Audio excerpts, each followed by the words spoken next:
யாரோ உங்களை விட்டு விலகி போகிறார்கள் என்றால் வருத்தப்படாதீர்கள். உங்கள் வாழ்க்கை எனும் நாடகத்தில் அவருடைய ரோல் முடிந்துவிட்டது. மேடையை விட்டு கீழே இறங்கிவிட்டார். ஆனால் நாடகம் தொடர்ந்து நடந்து கொண்டுதான் இருக்கும். புதிதாக ஏதாவது கேரக்டர் வருவார்கள். அவர்களுக்குரிய ரோலை அவர்கள் செய்ய ஆரம்பிப்பார்கள்.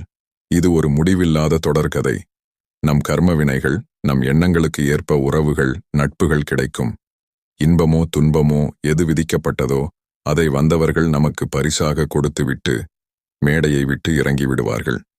சில சமயம் யாருமே வராமல் சோலோவாக நாமே நாடகத்தை நடத்த வேண்டியிருக்கும். எல்லாவற்றிற்கும் மனதளவில் நாம் தயாராக இருக்க வேண்டும். துலாபாரம் என்ற பழைய பாடத்தில் ஒரு பாட்டு வரும்.